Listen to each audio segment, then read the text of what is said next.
Joining me now is Ken Mushinski. He's the non-executive chairman of Anfield Energy. Thanks for being with us, Ken. Thanks for having me, Mark. Pleasure to be here.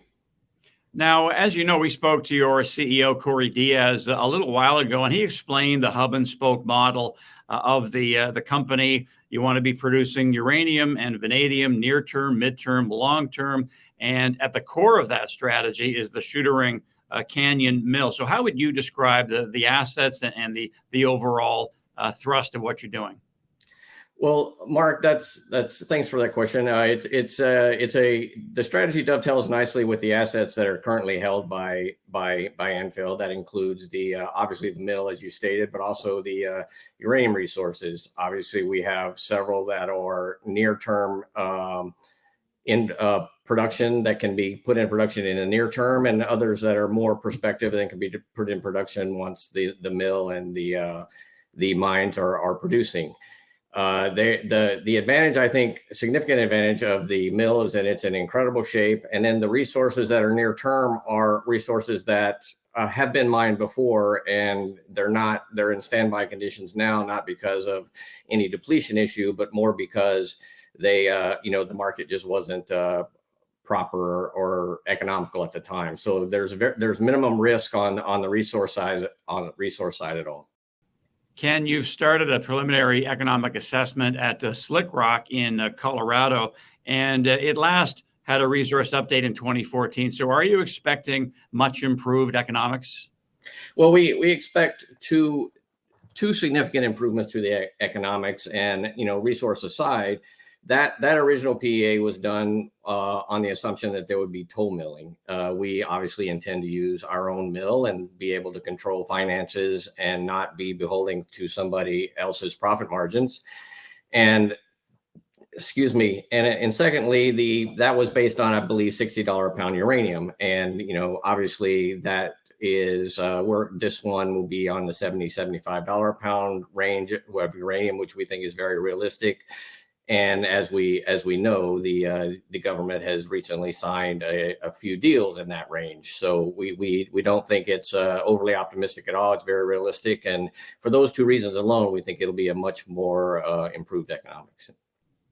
Among your recent news is the fact that you bought 90 plus claims in Utah, Marysvale and Calf Mesa. They both have historical data. Is this just a natural extension of the strategy, and these kinds of properties were just too appealing to pass up? Yeah, that's correct, Mark. These are in historically mined regions, and obviously they need some additional work to prove them out, but they are part of the strategy that we spoke before, where we have long-term and short-term assets. These would fall in that long-term asset, so they're just too good to pass by, and being in the prospective region they just seem to make sense. And one catalyst you have coming is the completion of the study to reactivate Shootaring, and Corey has said that's the final step before you decide on refurbishment. So how significant will that be for the company as a whole in terms of de-risking the story? I think it's a very significant step for Anfield, and the study will be used to determine which components stay, which components or systems must be reworked or replaced or upgraded. We'll get specific costs out of the study. We'll get timelines out of the study. We'll potentially identify engineering partners, though now BRS is expected to be our procurement and construction manager at this time, I believe. So, in essence, the study will provide a roadmap for us to go into construction and to restart the mill. Something else going on with Anfield is you're working on a 43-101 for Date Creek Basin and Artillery Peak, and you estimate, you figure you're sitting on about 2.8 million pounds in reserves. What's the possibility it could be larger than that? Well, we're certainly hopeful that it will be larger than that. It is in the vicinity of the Anderson mine, which I'm sure you're aware of, has a $30 million pound resource. So we're positive that it could certainly be significantly more resource. And regardless, this BRS report will, not only confirm the resource that is there, hopefully with a significant improvement in the quantity, but also it'll give us an idea of where we can do exploration drilling and et cetera in the region to expand the resource further going forward. Ken, you have a lot of experience in the uranium sector, and I'm just wondering what you make of this current cycle compared to previous cycles and the particular tailwinds behind the sector. Well, it is a positive at the moment. It's we are at Anfield are really bullish on the market. There are many things that are indicating that this is going to be a sustained market and not so driven by panicked buying that spiked the market this last time. Like I said previously, the government just recently signed contracts and paid for uranium in the $70+ a pound range. You have Cameco investing in Westinghouse, now exporting to China.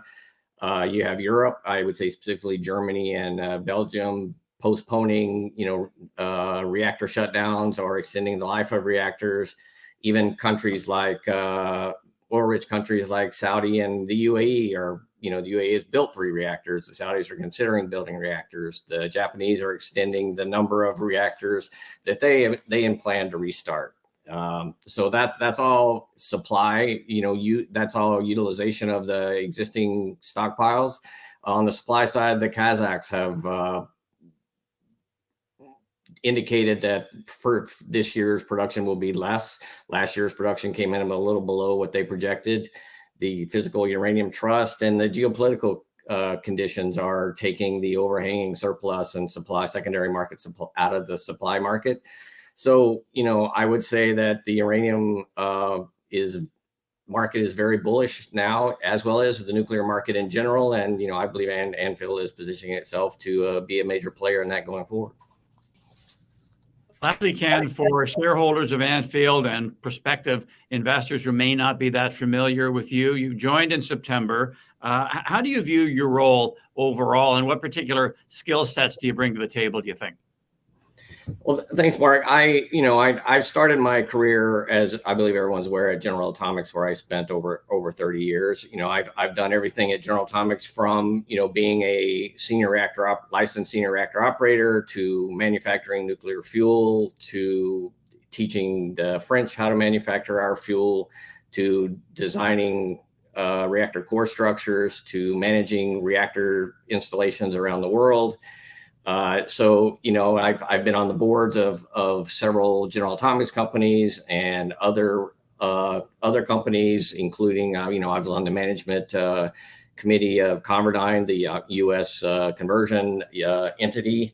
And then I had an M&A hat where I ran the M&A production for General Atomics, negotiating not only uranium acquisitions and targets, but also, biotech and air defense, and, to typical military contracts that would have been of interest to GA.